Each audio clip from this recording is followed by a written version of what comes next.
The 2008 financial crisis that took place in the US taught us power corrupts, absolute power corrupts absolutely. This recession not only influenced the US but also had an adverse effect on all other economies throughout the world.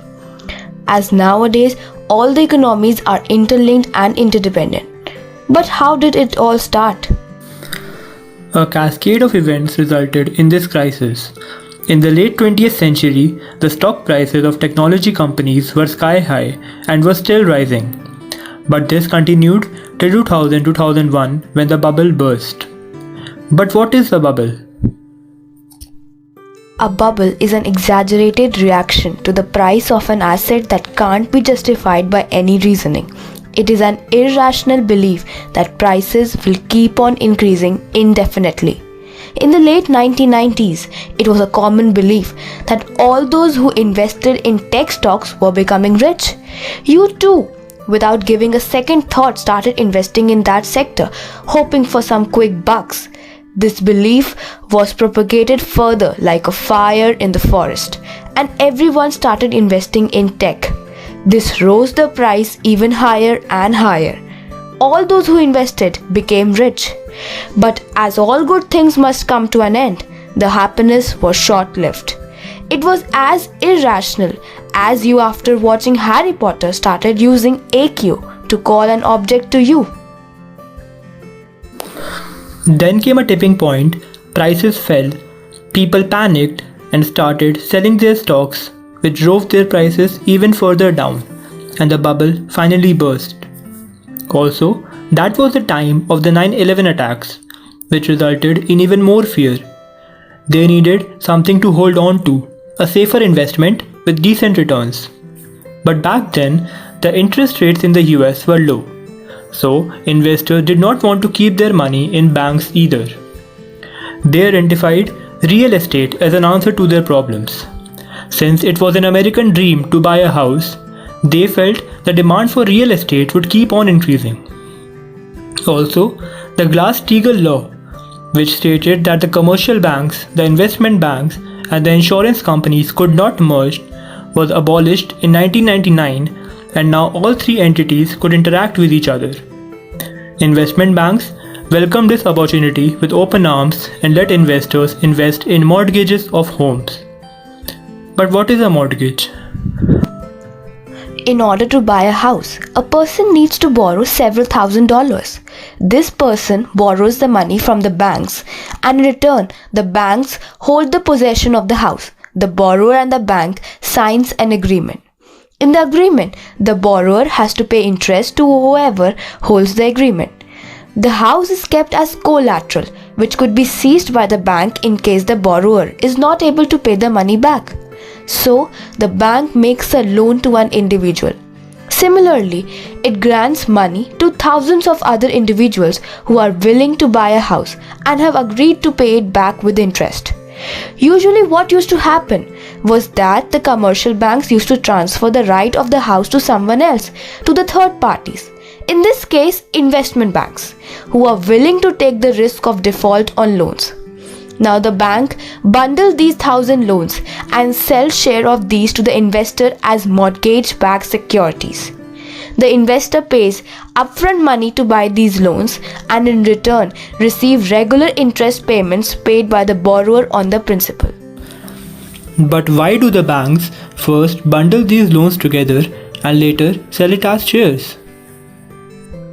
The reason for bundling the loans is that it is very difficult for an investment bank to manage individuals when there are thousands of borrowers, and when they divide it into shares, people who did not have enough money could also invest. Now, the risk of default can be distributed among all the investors. The investors, through investment banks, took up the risk of people defaulting on their loans from commercial banks. The risk was in a way transferred by these commercial banks onto the investment banks. We'll see how this led to a chain reaction in which every entity was transferring their risk onto someone else. Mortgage-backed securities used to look like totally safe bets, as the investors thought, Even if all the borrowers defaulted, they would still have the possession of the super valuable house. That is, they could always sell the house at a higher price. Also, this belief was backed by credit agencies who identified mortgage-backed securities with AAA ratings as the safest bets. And this was true when the securities were backed by borrowers with good credit history. As an investor, you will invest only if you know the risk associated with the investment. The investment banks came up with a solution to this problem. They divided the shares into three parts: low risk, low return, medium risk, medium return, and high risk, high return. The low risk, low return shares were safer as all the interest earned from borrowers was first paid to these investors. Only after all these investors were paid, the remaining money of borrowers was paid to those investors who invested in medium risk, medium return, and then to high risk, high return shares. These shares were called CDOs, collateralized debt obligation. Investment banks sold these CDOs to investors and earned huge profits. Now the insurance companies come into the picture.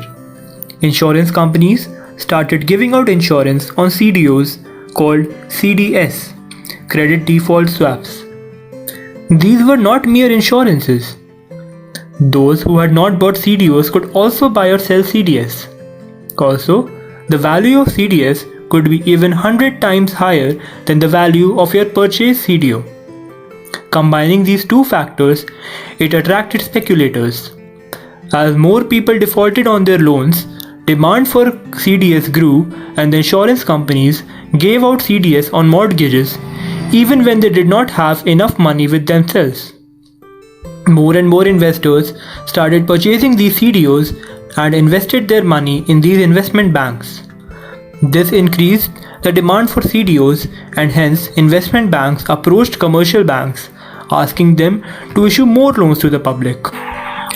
But since customers with good credibility and financial history had already taken loans, now these commercial banks started giving out loans to those people who did not have a stable financial history and background. These were called subprime loans. Now, banks also did their best to attract the people with low income levels to borrow money, as they demanded low interest rates from the borrowers in the initial 3-4 years, but higher rates kicked in after that. In return, banks earned good commission, investment banks made huge profits, and the investors expected high returns. All the different investments were brand new and were becoming riskier all the time. Investors, bankers, and traders kept throwing more and more money in the US housing market, considering them as safe bets. Till the start of 2008, everything went smoothly and all parties were happy. Credit rating agencies also earned good profits. Risk was being transferred in chain from commercial bank to investment banks to investors to insurance agencies. The price of houses went enormously high. But this was a bubble. An irrational belief was being carried forward throughout. All of this thought process was based on the premise that house prices will keep on increasing, as they believed that even if the borrowers defaulted, they would still have the highly valuable real estate to support them. People started to default on all the mortgages as they did not have the means to pay back the money. Also, the adjustable interest rates made it even tougher to repay.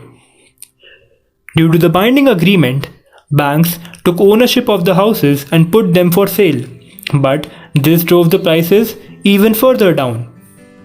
Soon, those who had money to repay the mortgages also realized that they had to pay back a huge amount of money for houses that were not worth as much as they were before. They too stopped paying back. The insurance companies like AIG, who issued CDS, were the first to go bankrupt, as the value of CDS issued was not backed by real money.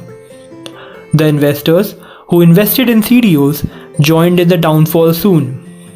The CDOs, owned by investment banks, became worthless as there were no demand for CDOs. The commercial banks, who owned the mortgages, also lost value as the investment banks stopped purchasing them. Lehman Brothers went bankrupt. Merrill Lynch, Freddie Mac, and Fannie Mae all came within a whisker of doing so and had to be rescued. So, the whole financial system collapsed and the bubble finally burst. Earth provides enough to satisfy every man's needs, but not enough to satisfy even an individual's greed.